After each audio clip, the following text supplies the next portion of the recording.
ng CR. Pero wala kaming nahanap na CR kasi nawili na kami sa tingin sa mga kung anong nakikita namin, ang gaganda at saka maraming tao. So, yung iba kong kinuha dyan, ayan, mayroon yatang Superman yan, no? Animation ng Japan. Marami siyang mga sunod naming punta is Singapore. So, yung Singapore, konti lang yung pinasok namin kasi nga nagmamadali kami sa oras. Ayan, sa loob niyan is puro digital na. Kasi ang pinagmamalaki talaga ng Singapore is digital advance. Ayan, kita mo yung mga screen nila, puro na yan, bulaklak, pero mga nasa television na yan siya. Oh. So, andyan pa yan si Kung Fu Panda. Oh, panitawag ko sa aking alaga na, oy, ang Kung Fu Panda natutulog. So, yan siya sa loob ng Singapore. Mayroon pa silang fountain. Pero fake lang yung fountain yan. Fake din yung mga bulaklak sa paligid. Ayan, sa labas niyan, mayroon silang arko.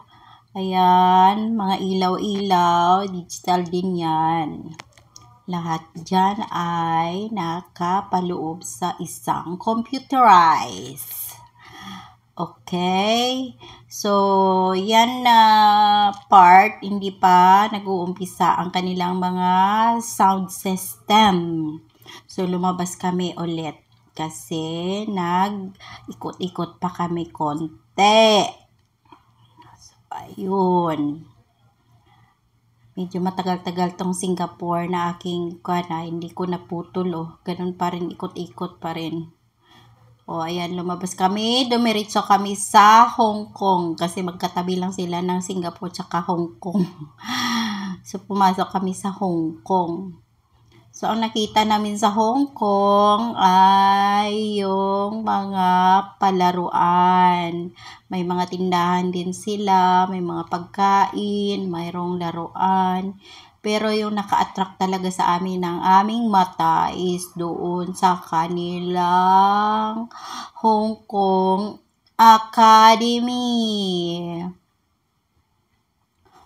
Parang nasa Halloween pa yata sila na stage. Kasi ang pinapakita nila sa amin ay yung mga haunted na mga houses. Tapos yung mga design sa kanilang mga boat is yung mga nakakatakot na mga image ng isang bahay. Kita nyo naman yung dyan sa hungo. At saka yung kita nyo yung babae ba yan? At saka mayroon sa loob, mayroong mga workers na nakamask. Yan, may ticket sila papunta doon sa kanilang kung sa pa yan, sa peryahan is yung yung tawag nun? Ghost train. Ayan, kita nyo yung mga nila, decoration. So, hindi pa ako nakapasok dyan kasi yung mga alaga ko bawal pumasok. Dapat yung mga papasok dyan is mga matatanda na tsaka healthy. Bawal sa kanila yung magulat kasi yun nga, gugulatin ka talaga sa takot dyan. So, yun, nagpaiwan kami sa labas. Yung nagpunta lang doon ay yung tatlo, yung aking mga dalawang mag-asawa tsaka yung alaga kong malaki na. And then next namin, nag-antay kami sa labas pero nag-ikot-ikot muna kami doon sa ibang mga parts ng lugar. So, ang inikutan namin ang tagal-tagal nagtagal ako dyan. Hindi ko yata ito na-edit Ang haba-haba ng aking video na to, paulit-ulit. Kita mo yan, warning. Una nga, in-explain ko na nga na bawal talaga yung mga bata dyan sa loob. Ayan. Ganun pa rin na yun pa rin. Hindi ko talaga to naputol pala. pasensya na kayo kasi hindi talaga ako masyadong expert sa mga editing. At dapat naka-edit ako dito sa mga laptop or sa desktop. Kaya hindi gaano ako masyadong nag-upload ng mga long videos kasi mahirapan ako mag-edit. Kaya short videos lang ginagawa ko.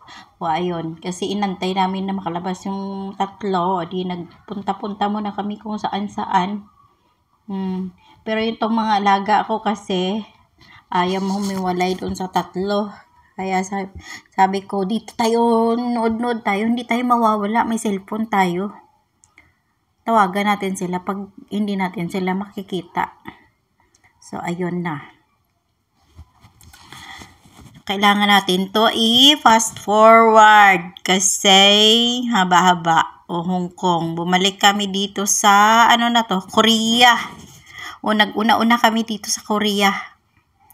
Yun yung Korea na kinuhaan ko ng videos. Medyo nag-alangan ako magkuha ng videos paalalim masyado kasi ang daming mga madam.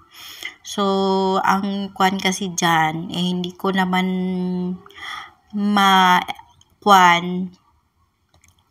tawag dun, hindi ko siya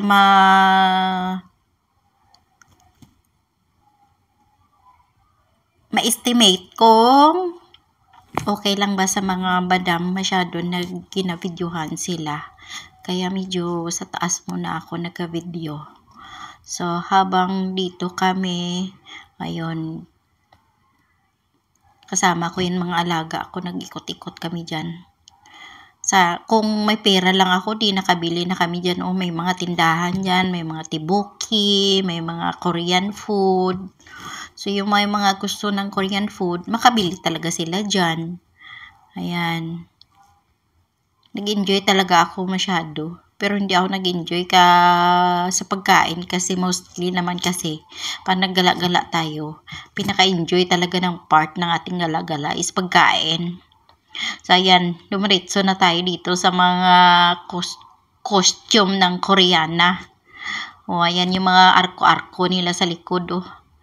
Ano ba tawagin nila dyan? Yung kanilang cultural costume.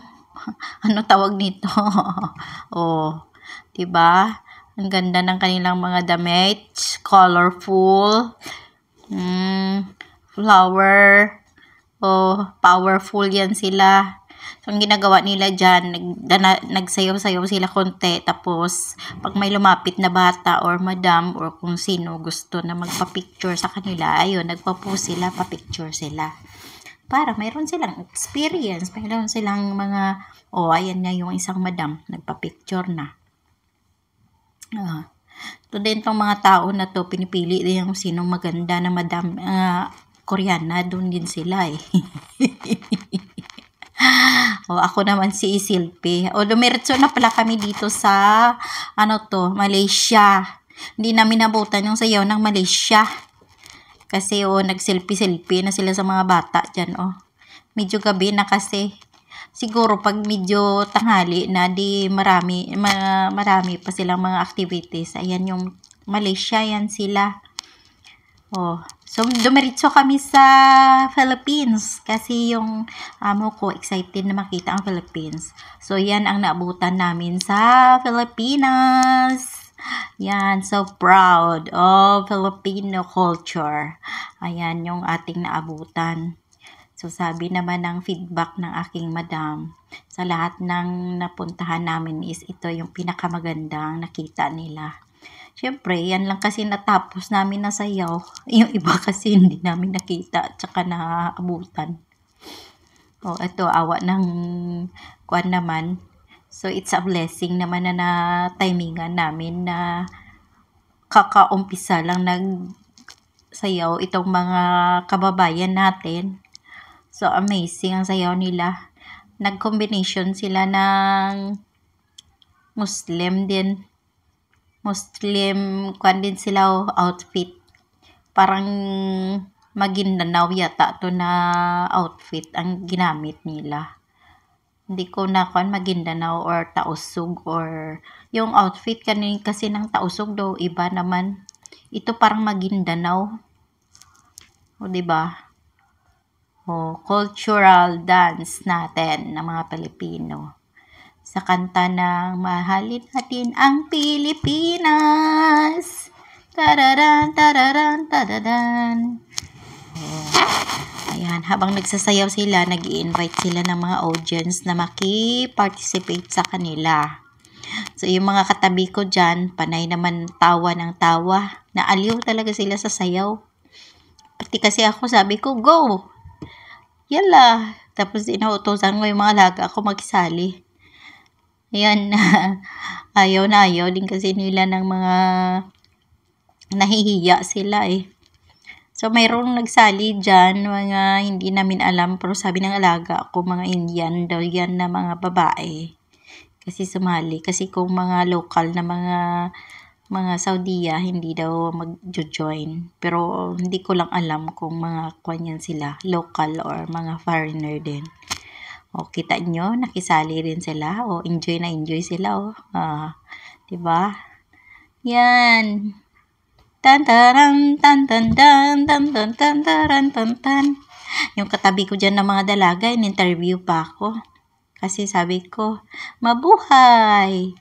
Tinanong pa ako kung ano ang Tagalog ng thank you. O di, na lost mind pa ako daw, nawala din ako sa sarili ko ba daw na starstruck ako sa kapanood sa aking mga kababayan na amazing ang sayaw. Kasi maraming nanonood eh.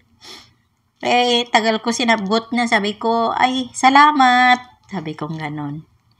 O, diba? Saya-saya nila. May abaniko pa yung nagamit-gamit, oh. Ewan ko, ilang araw na ba yan ng mga damit nila nakasuot na yan? Kasi hanggang kwan pa yan sila dito eh. Hanggang, sabi ng amo ko, hanggang kwan pa daw, mag-Ramadan. So, mahaba-haba pa yung kanilang stay dito sa Saudi Arabia. Tsaka, yung sa gilid-gilid niyan, yung building na yan, pagkainan niya ng mga Pilipino. So, nanood pa nakwan sila, na-enjoy sila sa ating sayaw. At the same time, makakatikim sila ng pagkaing Pilipino. O, ayun lang, ganon lang kasaya ang aming gala-gala. Pero yung aming mga boss, hindi ko rin nakikita kung natutuwa kasi focus ako dyan sa sayaw eh. Diba? O, ayan. Yay! Tapos na. Mabuhay. Ganon tayo gagaling na mga Filipino. So, tapos na ang palabas. Kaya, salamat sa inyong suporta. So, next natin na gala is Malaysia. Bumalik kami sa Malaysia. Nakita ko kasi yung karatulan ng Malaysia. Pero yung sumayaw kanina na naka-costume, Malaysia na yun sila. Pero itong na to, yan, pumasok na kami sa kanilang boat, sa kanilang area. Ayan pala, nag-combine yata yung Malaysia at saka yung Korea. Kita nyo nga yung binibidyuhan ko, mga gilid-gilid. Mga exit, yung mga pader na.